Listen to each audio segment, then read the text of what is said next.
The goal of this video will be to prove the following theorem, which reveals some of the fundamental connections between the different types of categorical constructions that we've looked at so far.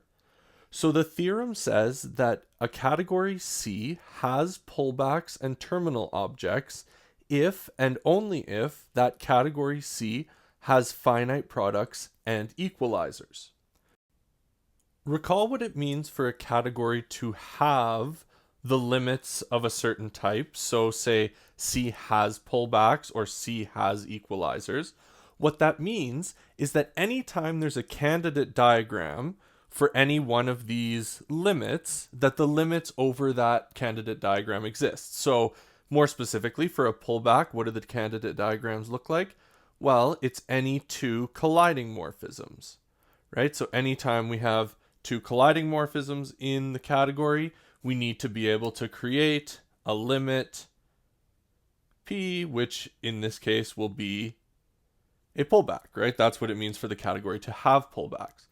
And same for products. So products consist of limits over diagrams with discrete objects in them. And so we must have the product over these two here. And same with equalizers. What do the candidate diagrams look like for the equalizers? Well, it's two parallel morphisms. So anytime we have two parallel morphisms, we must have our equalizer morphism and object here, maybe E, and this one might be P as well. So that's what it means to have pullbacks, have finite products, or have equalizers. It means that anytime there's a candidate diagram for that limit, the limit exists. In order to prove this result, we're going to use two preliminary facts here.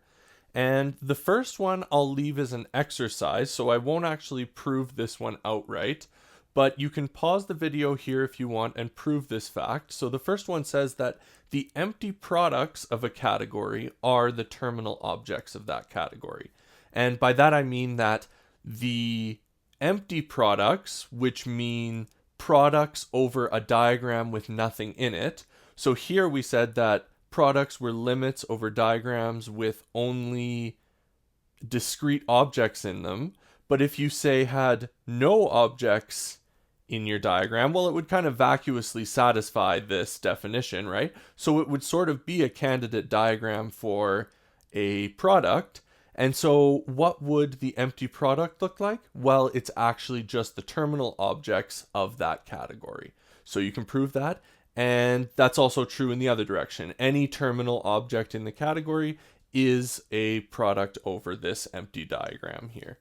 So we'll use that fact in the future, but we will prove the second fact, which is we'll call the lemma. And the lemma says that suppose we have some category C that has finite products. Well, then the category C has pullbacks if and only if it has equalizers. So let's prove that one first. So to prove the lemma, let's assume that C has finite products. That is, it has products over any diagram with discrete objects in it, as long as there are a finite number of discrete objects. So if that's the case, then we want to prove this direction first. So let's prove that equalizers, so that's this direction here. So if C has equalizers, then C has pullbacks. So let's also assume that C has equalizers. If that's the case, then note that anytime we have a diagram, say D, with two colliding morphisms, so let's call this maybe A and B and C, And anytime we have two colliding morphisms, which we can put into a diagram called D. So we have D equals the morphisms, maybe call them F1 and F2.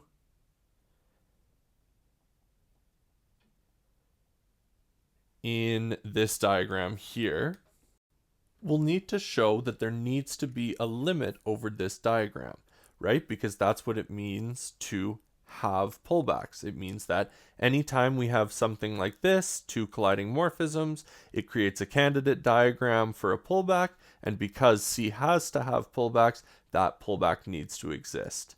So in order to try to construct a pullback, let's first note that because C has finite products, in this case, we can take the product of A and B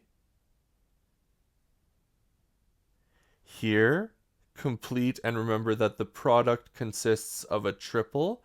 So that is the object A cross B, as well as our first projection into A and our second projection into B. So we have that A cross B, row 1, row 2 is a product over the diagram containing just A and B, right? Well, we know this product exists, and now look what we have here. We have, by chaining these two together, we have parallel morphisms, right? We have something that kind of looks like our pullback diagram, but remember we need to show that there's a pullback here. We don't know if there is one yet, but we do know that we have parallel morphisms, and we know that C has equalizers. So what does that mean? Well, we can take, say, the diagram E, which contains this chain and this chain, because those are parallel, right? So that would be F1 after row 1 and F2 after row 2. Well, we must have the equalizer over this, right? Because that's what it means to have an equalizer. So we must have some E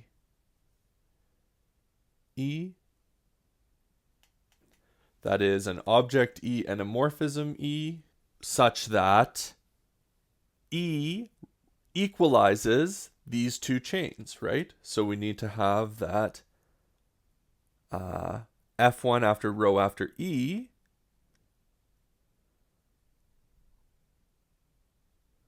needs to be equal to F2 after row 2 after E.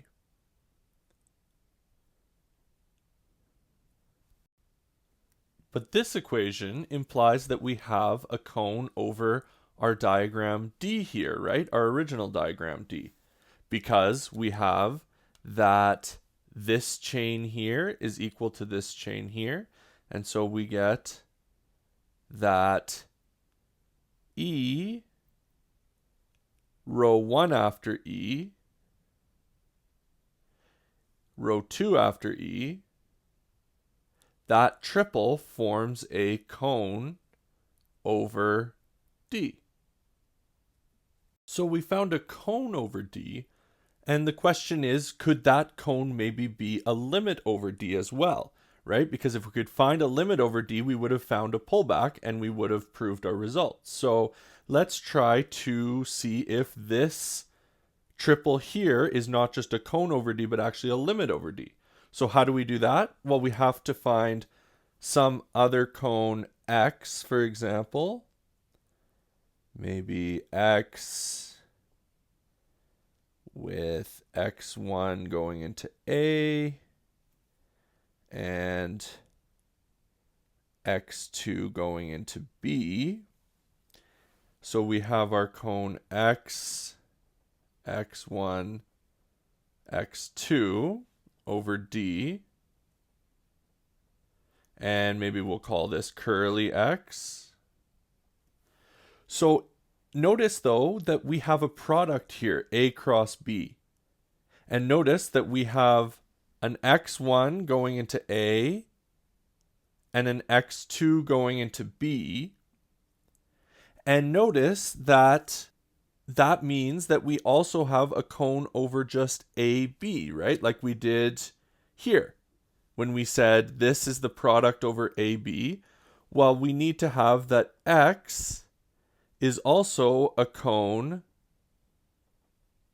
over, so this is curly X. Curly X is a cone over AB as well. But what does that mean? That means that there needs to be a mediating morphism going from X here into A cross B. So this is our mediating morphism.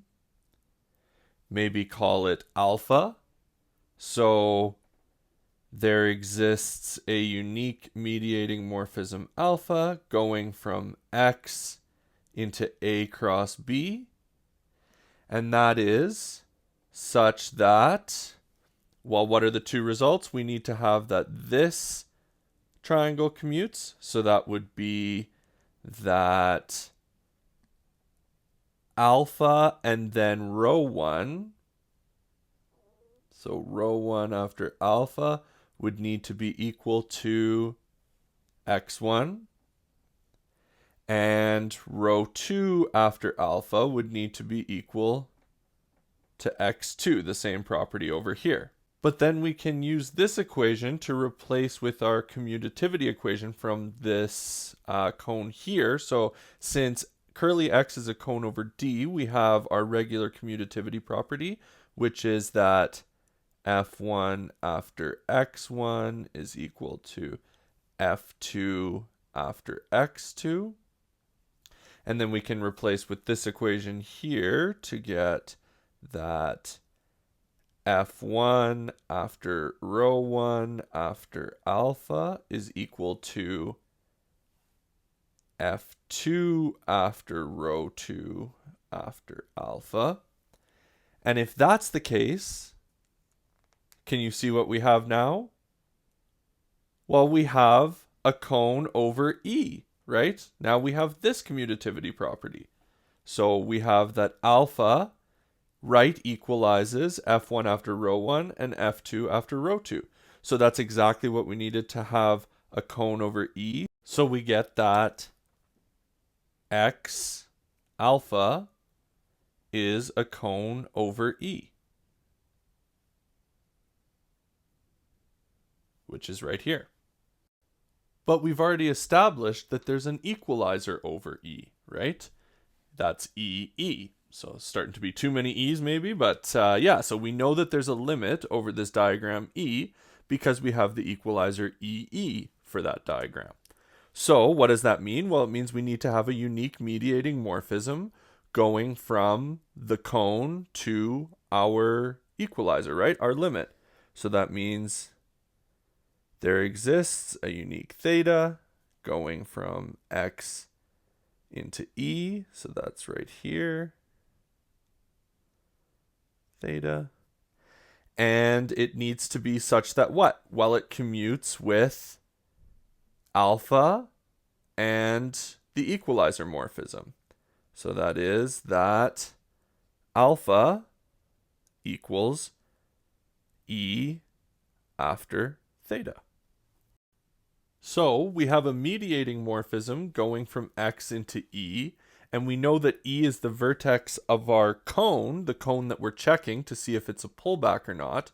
So the question is, can we use this theta as a unique mediating morphism for our pullback? So it is a unique mediating morphism for the equalizer, but is it also a unique mediating morphism for the pullback? Well, in order to show that, we would need to show that it commutes with these legs here, right? But it does, because we can substitute this equation into these equations here to get the exact commutativity properties that we need. That is that row 1 after So that's alpha, substitute in E after theta is equal to x1, and rho 2 after E after theta is equal to x2. And that's the exact commutativity property that we need, right? Rho 1 after E after theta is equal to x1, and rho 2 after E after theta is equal to x2. That's the exact commutativity property that we needed for the legs to prove that it was a pullback. So we have the mediating morphism. The only thing left to show is that it's unique. We need to show that if another morphism satisfied these equations, that it must be equal to theta. So let's show that maybe up here.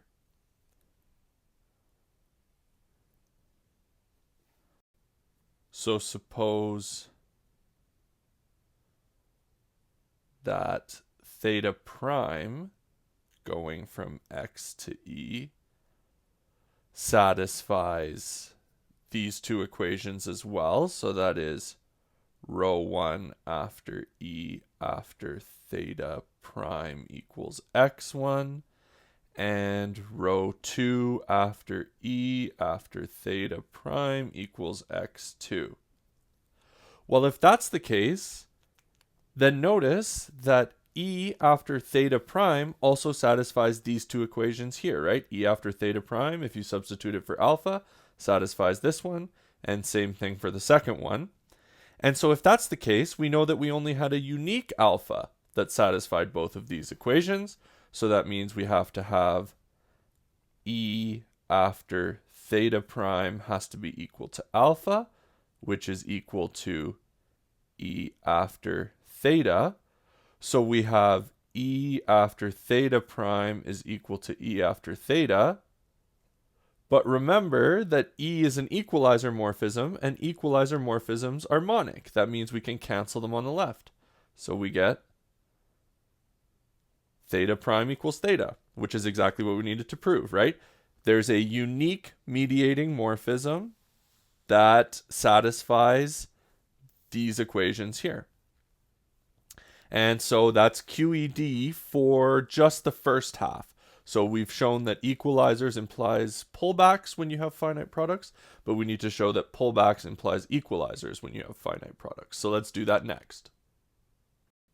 So going in the other direction is a little bit trickier. We have to be a little bit more creative in how we take a pullback in the category and turn it into an equalizer, sort of the same way we did the other way around in the previous proof. So if we have a category C with finite products and we have pullbacks, so we're trying to go this direction now, we're trying to show that C has equalizers for any two parallel morphisms. So suppose we have parallel morphisms F1 and F2 in the category C, and suppose they both go from A to B. And if that's the case, well, we have finite products, so what we can actually do is we can create the product of B with itself.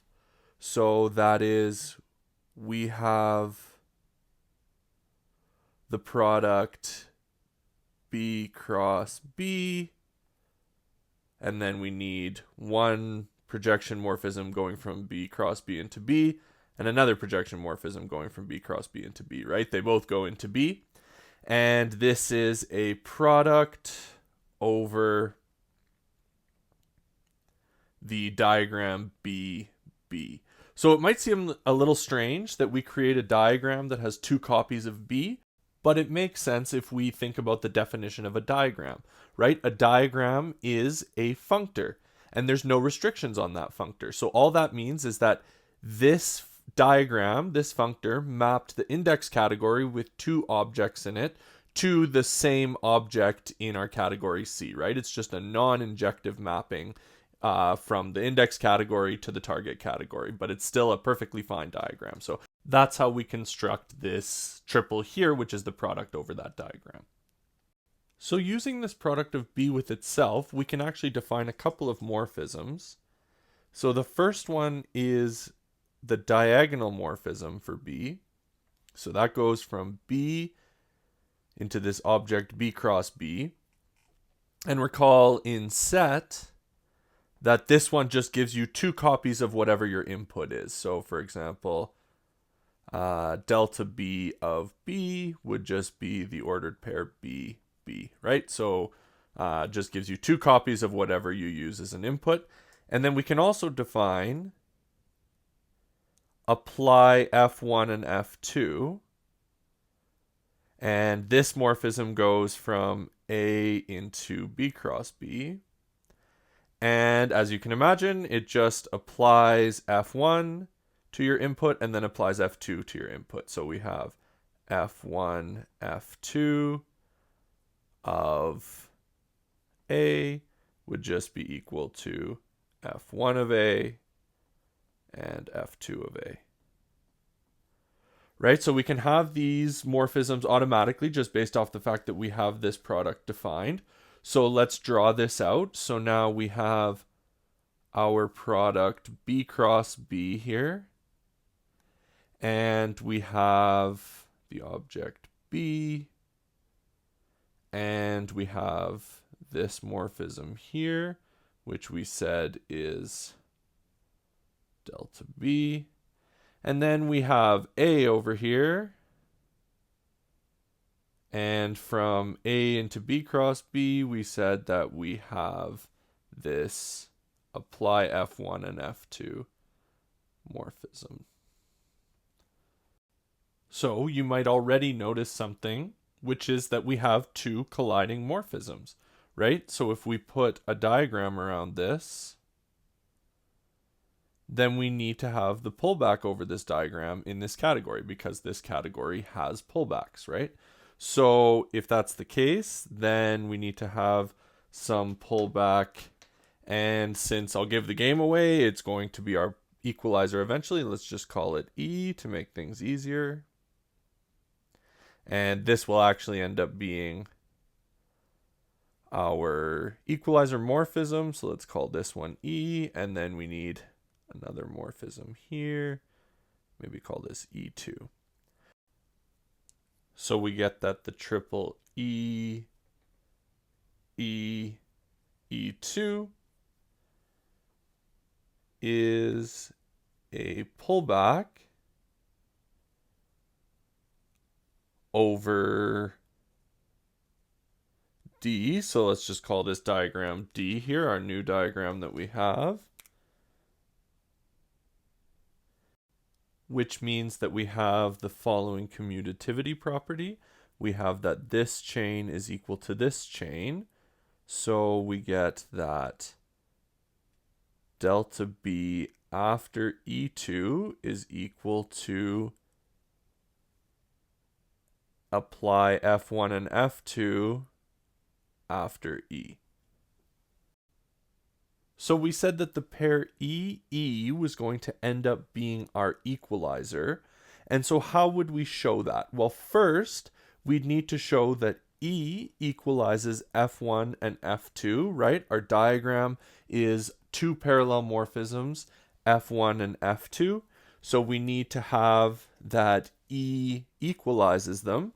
That is, we need to have that F1 after E needs to be equal to F2 after E. And is that true? Well, yes, it is true because we have F1 after E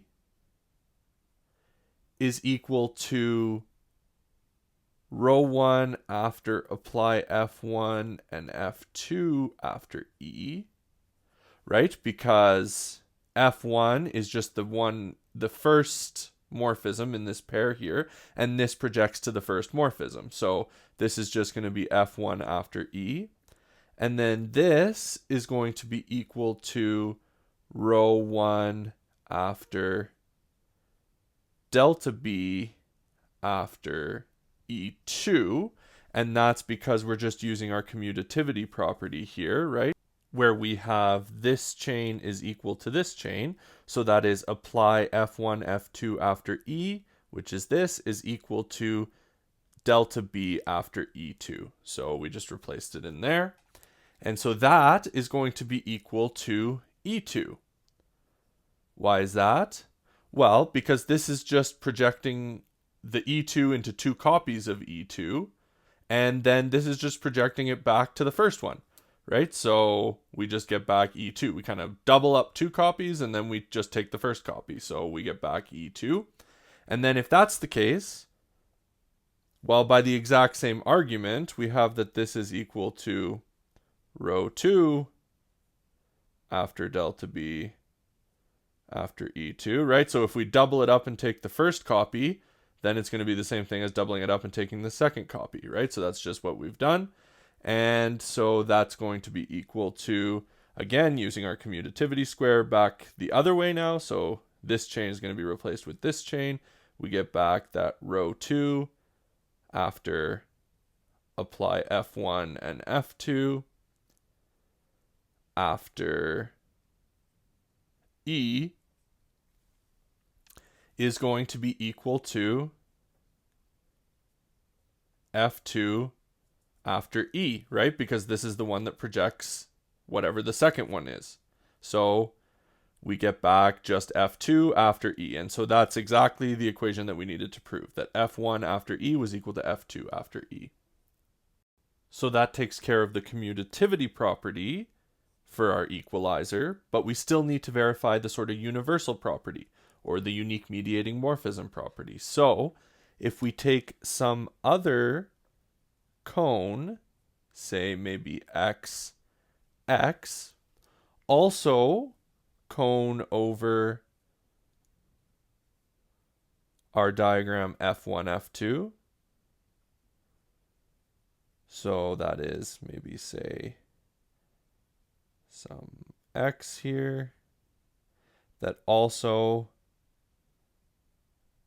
has a morphism x, and x equalizes F1 and F2. So we have F1 after x is equal to F2 after x.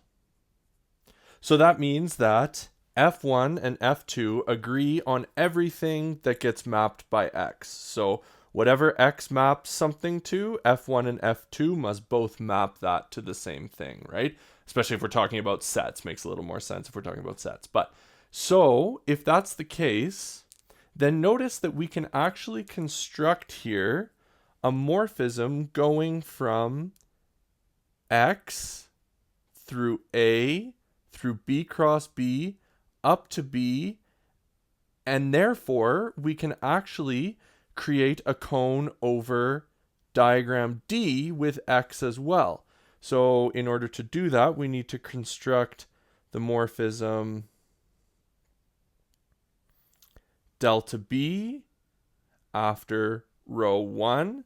So we have, maybe in blue, we have row 1 here, which just maps the first element into B, right?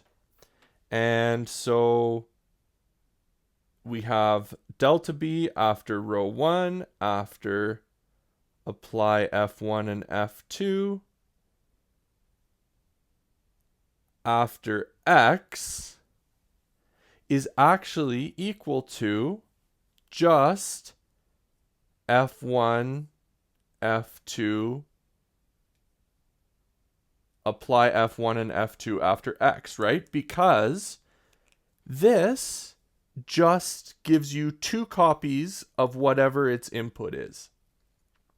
And in this case, the input is the projection from the first element here, right? But the thing is, F1 and F2 agree after we pass them through x.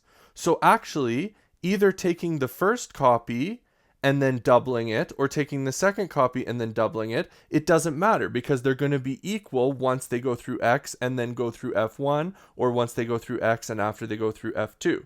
So I'm not sure if you can see that, but actually just this is taking two copies of the first element, and that's going to be the same as just doing the first element and then the second element, right? Because these always agree when you do this composition here. And what does this equation tell us? Well, look at the final morphism on either side of the equation. It's our two morphisms in our diagram D, and there's two legs that are equalizing them. So what it means is that actually X, then this chunk here, row 1 after apply F1 and F2 after X is, and as well as X, is actually a cone over D. But we already have a limit over D, right? We said that the triple E2 here is a pullback over D. So that means we need to have our unique mediating morphism, right?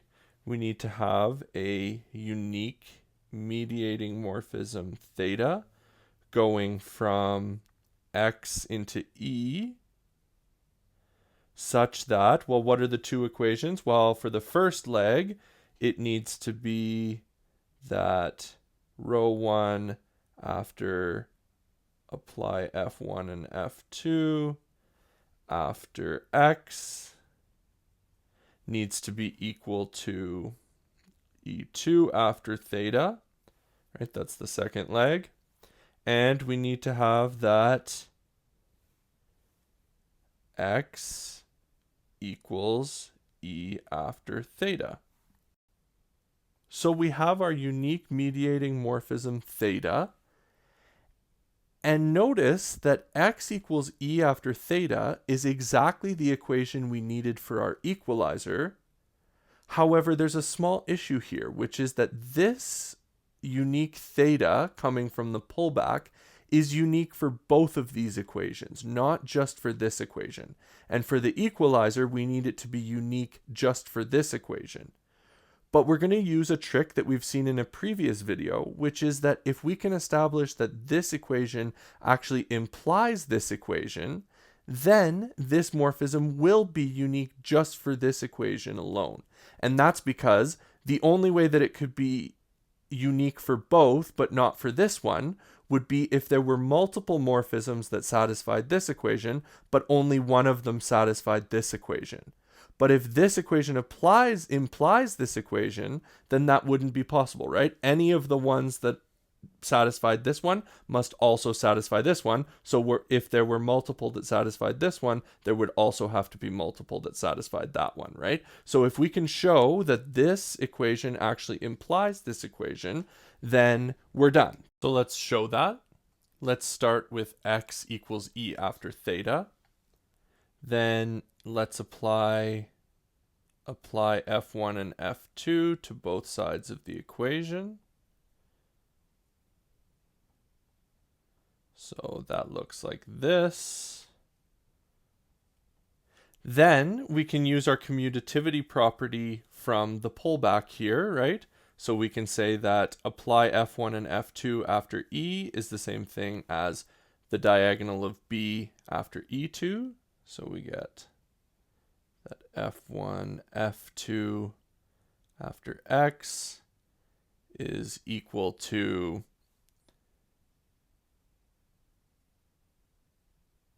delta B after E2 after theta. And if that's the case, then we can apply row 1 to both sides to get row 1 after apply F1 and F2 after X is equal to row 1 after delta B after E2 after theta. But what is row 1 after delta B? Well, it's just make two copies of whatever the input is and then take the first copy. So it just gives you back whatever your input was, right? Which is E2 after theta. And that's exactly what we needed to show, right? This equation implies this equation here, which is exactly what we have. So for E to be an equalizer, we need this commutativity property, which we have, and we need this unique mediating morphism or universality property, which we have. So anytime there's another cone over F1, F2, we have the unique mediating morphism that goes from the vertex of that cone to the vertex of our equalizer E. So what does that mean? Well, these together give us that E is an equalizer over F1, F2. And therefore, we've proved the other direction, right? Anytime we have finite products and pullbacks, we have equalizers. And we already showed the other direction, so that will give us QED for the lemma.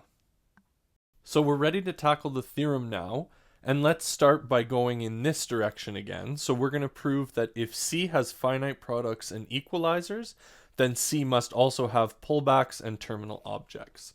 So let's suppose that C has finite products and equalizers. Well, we can pretty quickly apply our lemma, right? That exactly satisfies the condition. So by the lemma, we have C has finite products and C has equalizers, therefore C has pullbacks. So that's it for pullbacks, and then the question is, does it also have terminal objects? Well, you can maybe pause the video here and try to fill in this step. How do we know that it also has terminal objects? Well, here we can apply the fact, right? C has empty products because it has all finite products and 0 is finite. So C has all empty products, which means it has terminal objects.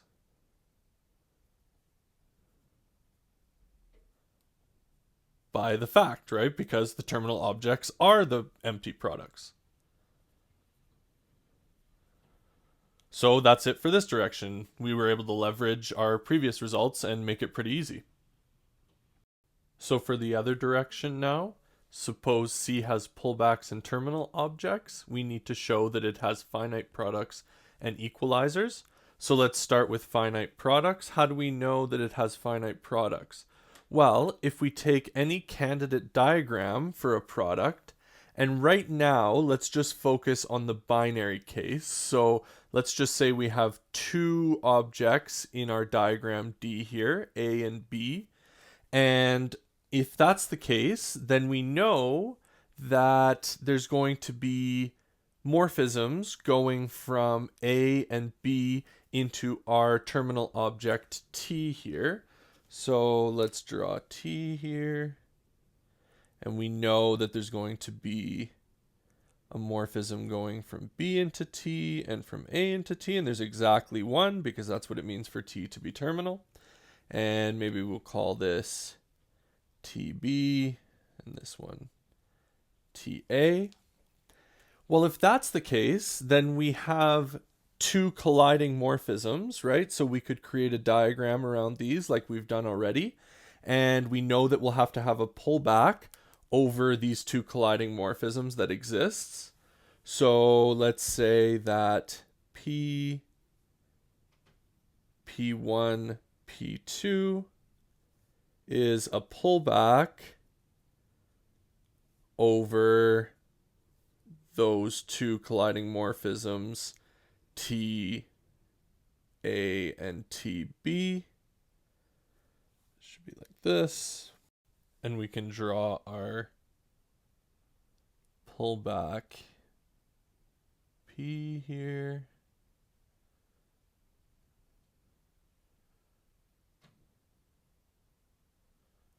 So this would be P1 and this would be P2.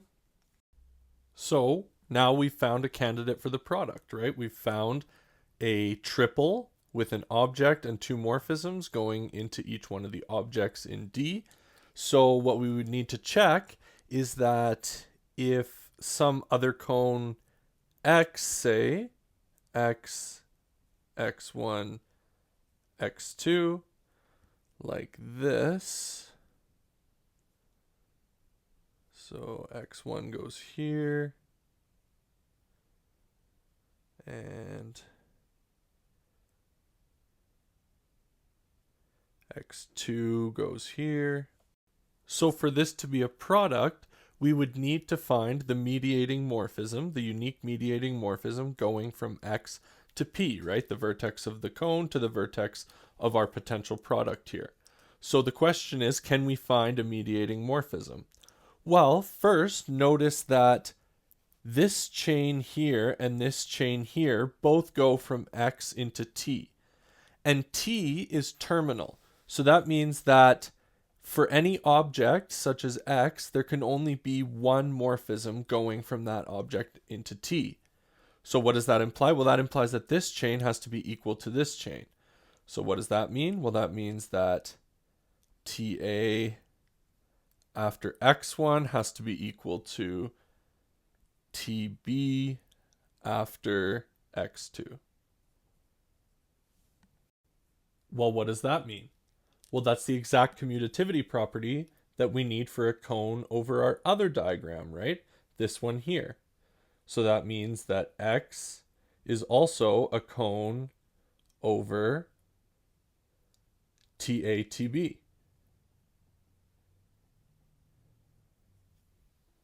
But since this is the pullback over TATB, we need to have our unique mediating morphism theta going from X into P.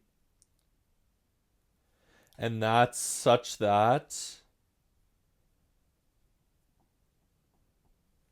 well, we need to have these legs commute here. So that would be, this is our theta here. So that would be that X2 is equal to P2 after theta, and X1 is equal to P1 after theta. And what is that? Well, that's the exact mediating morphism property that we need for this to be a product, right? We have a morphism because this is a cone over D as well. We need to have the unique mediating morphism going from that cone into our product over D, which we said was P, P1, P2. So that means that P, P1, P2 is in fact a binary product. So we have binary products now. We know that pullbacks and terminal objects give us binary products. How do we go from binary products to any finite product? That is, any product over a diagram with n discrete objects in it. So as is often the case when we want to prove something for any finite n, we're going to proceed by induction. So we'll treat the binary case that we just saw as the base case. So we effectively just proved the base case that we have binary products. And we'll use that to do the inductive step, which is where we say that any finite family of objects in a diagram D of size n, so say this is our D here, and say, so see we have n objects here without the x, so maybe our diagram is all of these ANs together. Then that diagram has a product in C. That is, it has a limit. So we call it the product over D, and there's one leg for each I where I is less than n. And then to proceed by induction, what we need to do is we need to prove that it's true for a family of objects of size n plus 1, right? That it's true for the next one. So that's what we have here, right? We have a family where there's n an objects and one x object.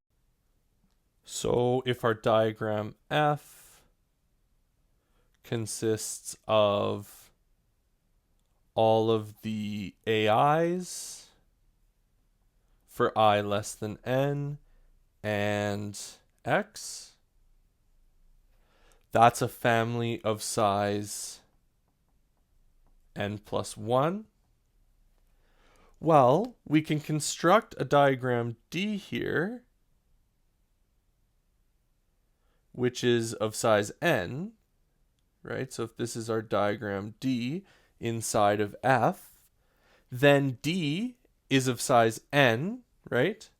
And so we can construct a product over D, So call this the product over D. And there's one morphism going from this product into each one of these objects. Row 1, row 2, all the way to row n. But we also have binary products, right, by the base case. So we can say, well, we know that there's a product over the diagram containing this product object here and x, right? So there's a product which maybe we'll, jumping the gun again a little bit, call the product over f. And so this one has, maybe call this alpha 1 and alpha 2, right? Then we can say that actually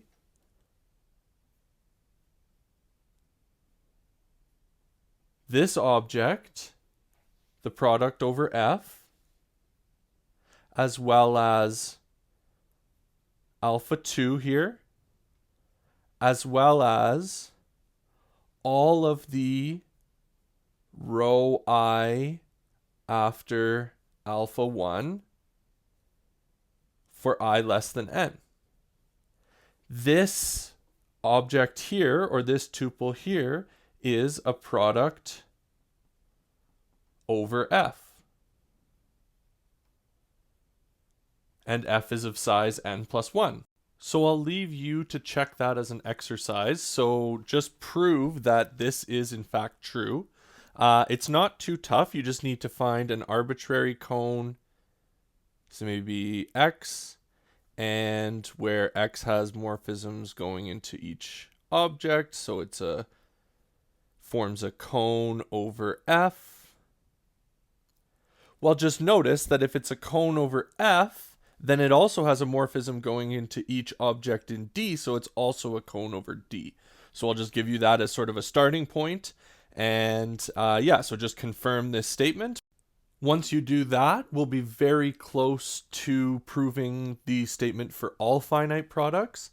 But remember that our base case was binary products, and we showed that it would also be true for any n plus 1. So basically what we've shown so far is that it's true for any product of size 2 or greater, but we need to then confirm that it's also true for 0th order products, and we need to confirm that it's true for first order products, right? That would give us any finite product, 0, 1, and then 2 or above.